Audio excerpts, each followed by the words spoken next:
నామములో మీ అందరికీ వందనాలు తెలియజేస్తూ ఉన్నాను. అందరికీ వందనాలు. దేవుని మహాకృపను బట్టి మరి క్రిస్మస్ దినాల్లో మనము ప్రవేశించబోతూ ఉన్నాం. ఈ క్రిస్మస్ దినాల్లో ప్రవేశించబోతున్న మనము యేసుక్రీస్తు యొక్క పుట్టుకలో ఉన్న అనేకమైన ఆధ్యాత్మిక విషయములను మనము ధ్యానించబోతూ ఉన్నాం. ప్రియా దేవుని పిల్లరా, మనం చదువుకున్న వాక్యమును ధ్యానించే ముందుగా మరొక వాక్యాన్ని మనం యెషయా గ్రంథము 7వ అధ్యాయము 14వ వచనం కూడా చదివి వాక్యములో ముందుకు వెళదాం.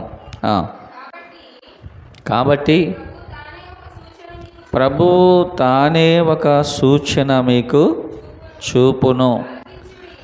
ఆలకించుడి, కన్యక గర్భవతి అయి కుమారుని కని అతనికి ఇమ్మానుయేలను పేరు పెట్టును. చాలండి. ఆయన కన్య మరియ గర్భాన జన్మించుటకు కారణము ఏమిటి అని మనం ఆలోచన చేసినప్పుడు మొదటి కారణం ఏమిటి అంటే, ఈ యోహాను సువార్త 1వ అధ్యాయము 17-18 వచనాలు మరొకసారి చదవండి. ధర్మశాస్త్రము మోషే ద్వారా అనుగ్రహించబడెను, కృపయు సత్యమును యేసుక్రీస్తు ద్వారా కలిగెను. ఎవడును ఎప్పుడైనను దేవుణ్ణి చూడలేదు. తండ్రి రొమ్మున ఉన్న అద్వితీయ కుమారుడే ఆయనను బయలుపరచెను. దేవునికి మహిమ కలుగునుగాక. 1 తిమోతి పత్రిక 6వ అధ్యాయము 16వ వచనములో తెలియజేసిన రీతిగా సమీపించరాని తేజస్సులో ఆయన మాత్రమే, అంటే దేవదూతలకు ఆ తేజస్సు లేదు. అంటే పరలోకములో ఉన్న దేవదూతలే ఆయన తేజస్సును చూడలేకపోతున్నాయి. పరలోకములో ఉన్న దేవదూతలే ఆయన మహిమను చూడలేకపోతున్నాయి. అంత మహిమలో నివసించే దేవాతి దేవుడు, మనం ఆరాధిస్తున్న తండ్రి అయిన దేవుడు ఆయన. హల్లెలూయా. ప్రియ దేవుని పిల్లరా, మరి ఎవడనో ఎప్పుడునో తండ్రిని చూడలేదు, ఎవడో చూడలేదు. మరి పరలోకములో ఉన్న కెరూబులు సెరూపులు దేవదూతలే చూడలేకపోతే మన పరిస్థితి ఏంది? మన పరిస్థితి ఏంటి? ఇంకా అందుకని ప్రియ దేవుని పిల్లరా, ఆ తండ్రిని బయలుపరచడానికి అద్వితీయ కుమారుడైన యేసుక్రీస్తు ఈ లోకానికి వచ్చాడు. Praise the lord. ఆ తండ్రి ఎలా ఉంటాడో ఎవడో చూడలేదు. ఆ తండ్రి మహిమ ఎలా ఉంటుందో ఎవడికి తెలియదు. ఆ తండ్రి యొక్క గుణ లక్షణాలు ఎలా ఉంటాయో ఎవడికి తెలియదు. ఆ తండ్రిని లోకానికి చూపించడానికి యేసుక్రీస్తు లోకానికి వచ్చాడు ఆయన. హల్లెలూయా. బైబిల్లో ఒక మాట ఉంది, రోమీయులకు రాసిన పత్రిక 1వ అధ్యాయము 20వ వచనము. ఆయన అదృశ్య లక్షణములు గల దేవుణ్ణి లోకానికి చూపించడానికి యేసుక్రీస్తు వచ్చాడు. హల్లెలూయా. మరి అది ఎవరు చూడగలరు? ఆయన రొమ్మున ఆనుకొని ఉన్న కుమారుడే చెప్పగలడు. అర్థమైందా? దేవదూతలను అడిగితే చెప్పలేరు, ఎందుకంటే వాళ్ళు చూడలేదు. ఆయన ఆ ముఖ తేజస్సును చూడలేదు. ఎందుకు? వారు చూడలేక కన్నులు కప్పుకుంటూ ఉన్నారు. ఆ అద్వితీయ కుమారుడైన యేసుక్రీస్తు మాత్రమే ఆయనను చూడగలిగినవాడు. దేవునికి స్తోత్రం కలుగునుగాక. ఆయనను చూడగలిగిన వాడు, ఆయనను లోకానికి చూపించగలిగిన వాడు ఆయనే. ఆయన యేసుక్రీస్తు ఆయనను బయలుపరచడానికి లోకానికి వచ్చాడు. హల్లెలూయా. ఆయనకు తప్ప తండ్రి యొక్క అదృశ్య లక్షణాలు మరెవరికి తెలియదు. రోమీ పత్రిక 1వ అధ్యాయం 20వ వచనంలో ఆయన అదృశ్య లక్షణములు అనగా ఆయన ఏంటదమ్మా? నిత్య శక్తి. నిత్య శక్తి అంటే ఇప్పుడు నిత్య శక్తి అంటే ఆయన శక్తి తరిగిపోనిది, ఆయన శక్తి కరిగిపోనిది. కానీ జగత్తు పునాది వేయబడినది మొదలుకొని ఆయన శక్తి అలాగే ఉంది. ఆయన శక్తి అలాగే ఉంది, ఏమీ తగ్గలేదు. ఆయన ఇప్పటికీ నీ కోసం ఏదైనా చేయడానికి శక్తిమంతుడు. ఆయన ఏమైనా చేస్తాడు. నువ్వు మోకరిస్తే, నువ్వు ప్రార్థన చేస్తే, నువ్వు కన్నీళ్లు కారిస్తే, దేవుని వైపు చేతులు ఎత్తితే నీ కోసం ఆయన ఏమైనా చేయగలడు. ఆయన శక్తి ఏమి తగ్గిపోలా. నిత్య శక్తి. అది తరిగిపోయేది కాదు, అది అరిగిపోయేది కాదు, అది కరిగిపోయేది కాదు. ఆ నిత్య శక్తిలో, ఆ నిత్య మహిమలో నివసించే దేవుడు ఆయన. దేవునికి మహిమ కలుగునుగాక. నిత్య శక్తి, దేవుని శక్తిని బయలుపరచడానికి ఆయన వచ్చాడు ఈ లోకానికి. అంతేకాదు ప్రియదేవులారా, ఆయన దేవుని ప్రేమను లోకానికి బయలుపరచడానికి వచ్చాడు. ఆయన దేవుడు లోకముని ఎంతో ప్రేమించాడు. ఏమండి, ఎంత ప్రేమించాడు? తన అద్వితీయ కుమారుని, తన రొమ్మున ఆనుకొని ఉన్న అద్వితీయ కుమారుడైన యేసుక్రీస్తును సిలువకు అప్పగించున్నట్లుగా మనలను ప్రేమించాడు ఆయన. ఆయన పౌలు అంటాడు కదా, ప్రేమకు కొలతలు లేవు. ఆ ప్రేమ అగాధము అంచజాలదు, ఆ ప్రేమను అగ్ని దహించజాలదు. అంత విస్తారమైనటువంటి ప్రేమ, దేవుని ప్రేమ. ఆ ప్రేమ ఎక్కడ కనబడింది? సిలువలో. ఆ సిలువ లేకపోతే దేవుని ప్రేమ ఏంటో మనకు తెలిసేది కాదు. ఆ సిలువ లేకపోతే దేవుని యొక్క ప్రేమ ఎంత ఉన్నతమైనదో మనకు తెలిసేది కాదు. ఆ సిలువ ద్వారా, సిలువలో తన కుమారుడైన యేసుక్రీస్తు ద్వారా, ఆయన మరణము ద్వారా ఆ ప్రేమను మనకు బయలుపరిచాడు ఆయన. మనకే తెలియట్లా, అంతే, మనకే తెలియట్లా. ఆయన ప్రేమ గొప్పతనం మనకు తెలియట్లా. మనకు తెలియనంత మాత్రాన ఆయన గొప్పతనం ఏమైనా తగ్గిపోద్దా? ఏమండి, మనం అర్థం చేసుకోలేకపోతున్నాం ఆయన ప్రేమ. ప్రియ దేవులారా, దాని పొడుగు, దాని వెడల్పు, దాని ఎత్తు, దాని లోతు మనం గ్రహించలేకపోతున్నాం. ఎందుకంటే మనకున్న జ్ఞానము చిన్న జ్ఞానము, ఆయన గ్రహించలేం మనం. చిన్న జ్ఞానం, చిన్న మెదడు మంది, చిన్న మెదడు. ఆ చీమకి ఎంత ఉంటుంది మెదడు? మనకి అంతే. ఆ చీమకున్న మెదడే మనకే ఉంటుంది.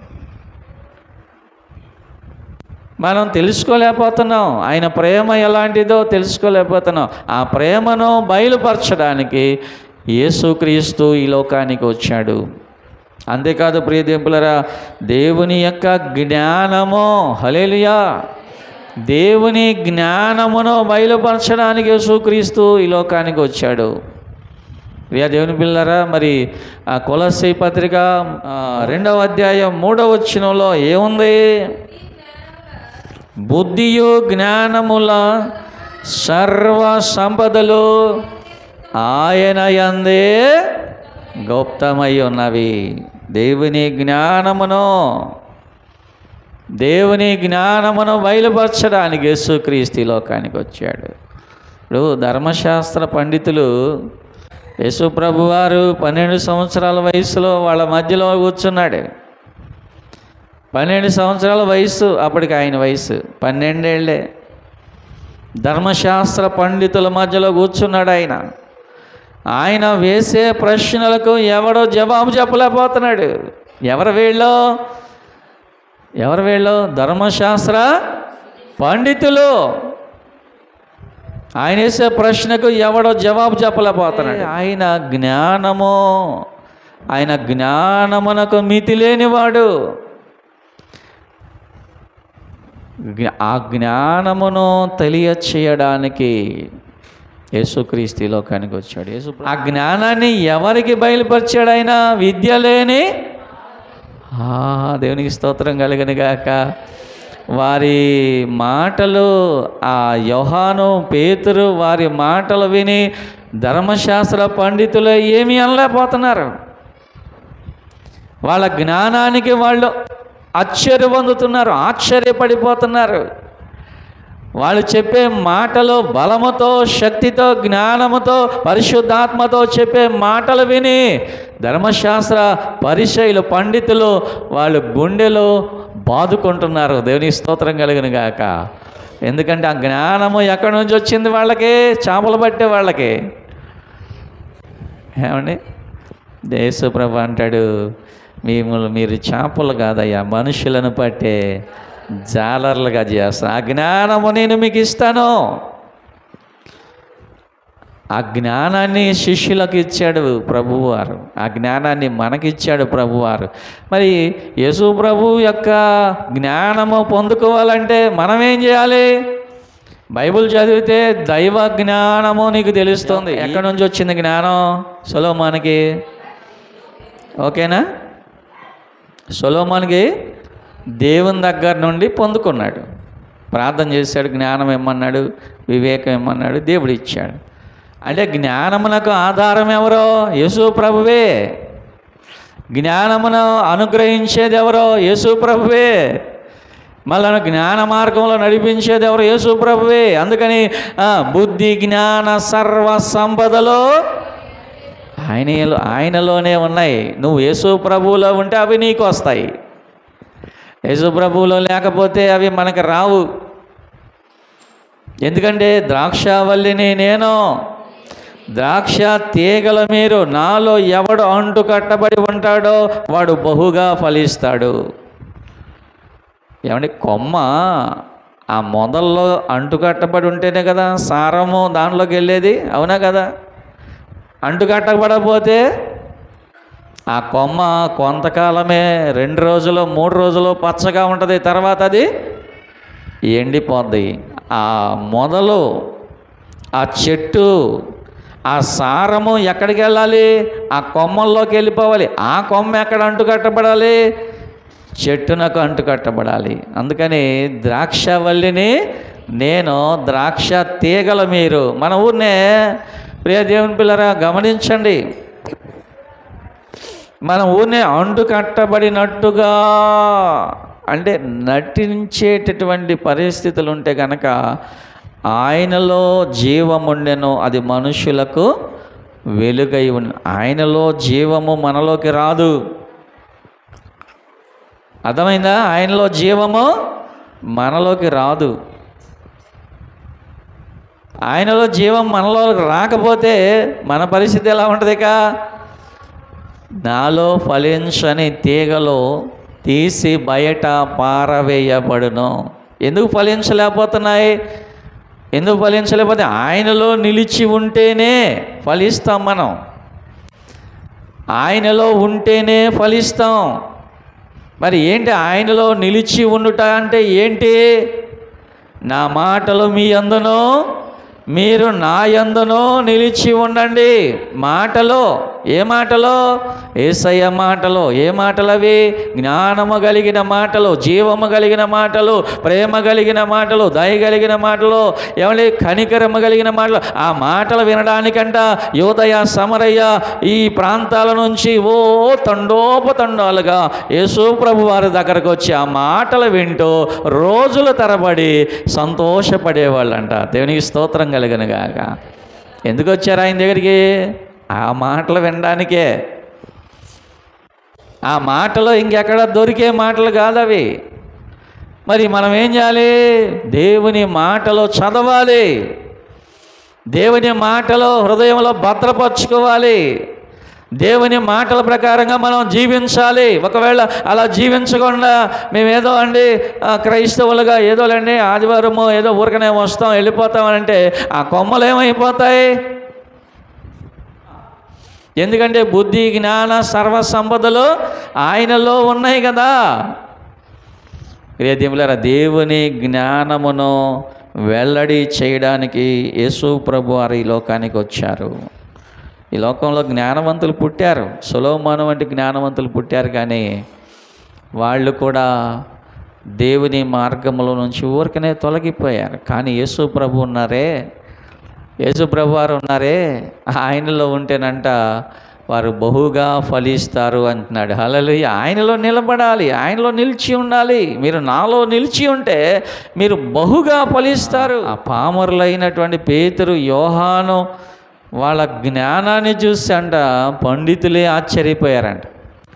యేసు ప్రభు జ్ఞానాన్ని చూసి ప్రజలు ఆశ్చర్యపోయారు.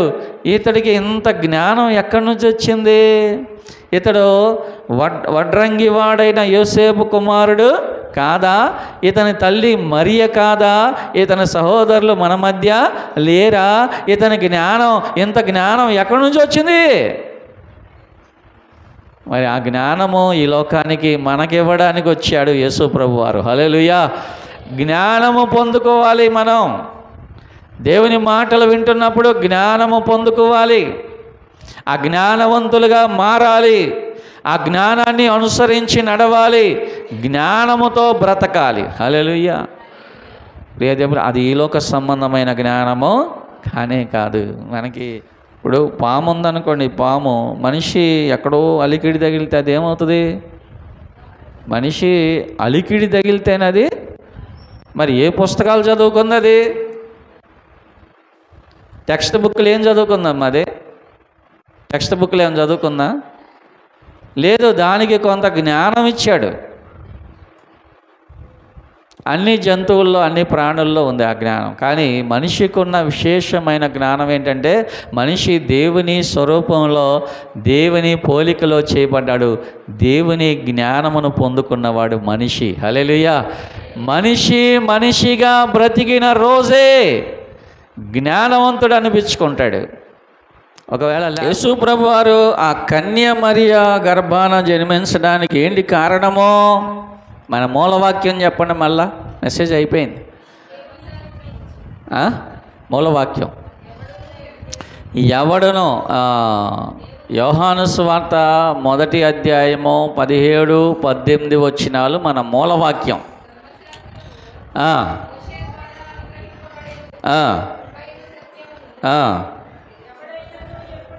ఎవడైనను ఎప్పుడైనను దేవుణ్ణి చూడలేదు, తండ్రి రొమ్మున ఉన్న అద్వితీయ కుమారుడే ఆయనను బయలుపరచెను.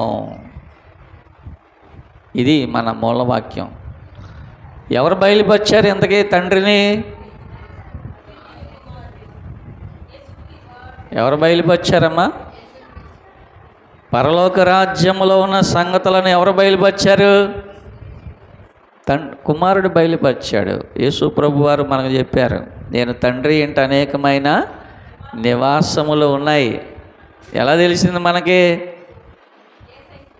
యేసయ్య చెప్పాడు, నేను వాటిని ఇంకా సిద్ధపరచడానికి నేను వెళుతున్నాను. నేను సిద్ధపరిచి మీరు నాతో కూడా ఉండునట్లుగా మరలా నేను తిరిగి వస్తాను. ఇప్పుడు మనకి ఏమర్థమైంది?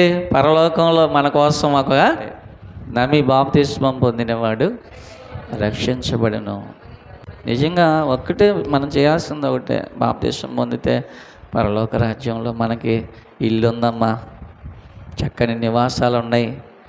ఈ లోకంలో ఉన్నా లేకపోయినా, తిన్నా తినకపోయినా అక్కడికి వెళ్తే చాలు. హల్లెలూయా. అక్కడికి వెళ్తే చాలు. అక్కడ